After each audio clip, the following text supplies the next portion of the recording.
Crenshaw from Faux Finishes, and I have a new tool that is so fantastic. I just got these a couple of days ago, as a matter of fact. I saw them online a long time ago, and I thought, I'm going to wait for the perfect opportunity, and this fireplace is it. I am currently replacing tape of all different sizes, like my grout size, and rulers, and my level, and tape measure, and everything with these little tools right here. And here is the fun. We're going to make this really easy so you can see exactly who to call to get your own brick Bratz, because these are awesome. Okay, so they're plastic of some kind, probably acrylic, I'm not sure, but they're extremely cool. They were invented in a pinch, and for me they're working perfectly.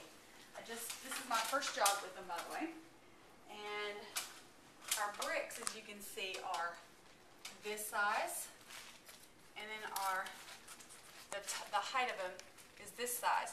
Now I'm making my grout lines a little bit thicker than this, and I'll show you how I did it. This is so great because all I have to do is take my product, which I have in a little pan here, and I really like Modern Masters texture effects for this kind of a look, but you can use whatever medium you like. There are lots out there on the market. This one just happens to be readily available to us, and a really great porous sort of product to be able to get stain down in and all that. So of course these bricks won't remain white once I glaze them. So now all I'm having to do is put my product on, and I'm working in an area that I can work in and keep it from being dried out. I don't want my product to dry out. So I did this area and just kind of worked my way down. And normally I would have to get tape the right size, measure everything, tape all this off, half a day easily, and it wouldn't be this easy.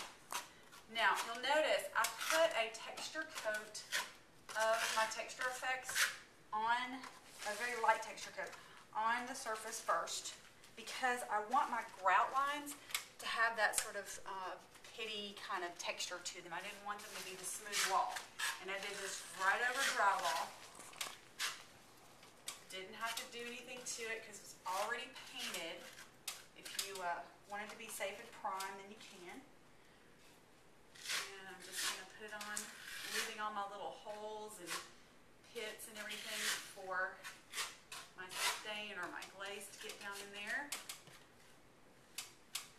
Okay, now this is so cool because all I had to do was use my ceiling as my first guideline.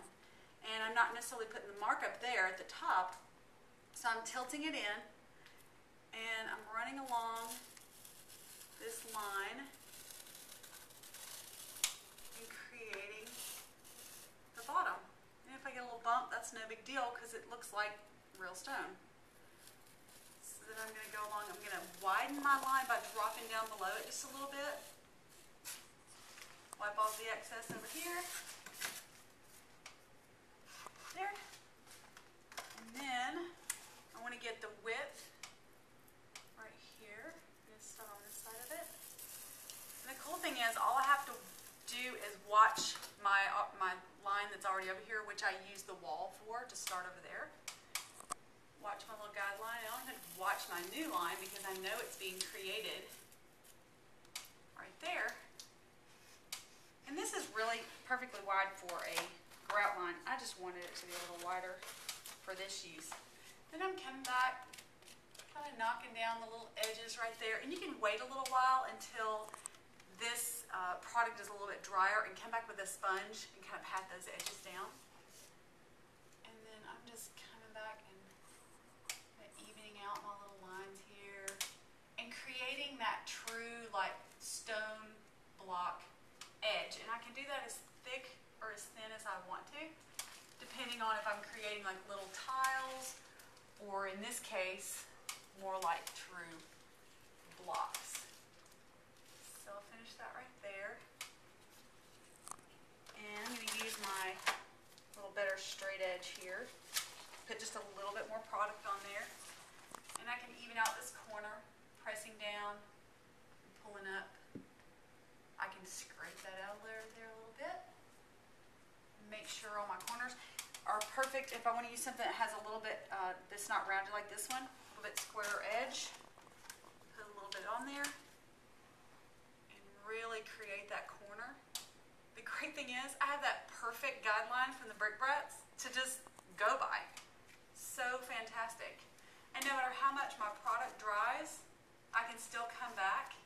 I can sand the little edges down, or I can build it up even more. And that's so simple. Just like that. So like this, I might create a little bit more of a corner and build that up a little bit.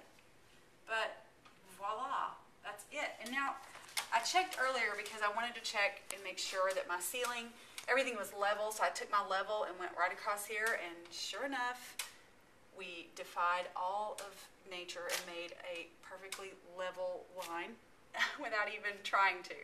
So once this is all, I'll hit it with a sanding block a little bit to knock off some of these peaks and stuff, and then glaze it. We'll show you the after we're done, and just put a little picture on there so you can see what this looks like once it's glazed, because, I mean, how cool is that? I'm going to do this job in just a few hours instead of it taking a day and a half. There you go.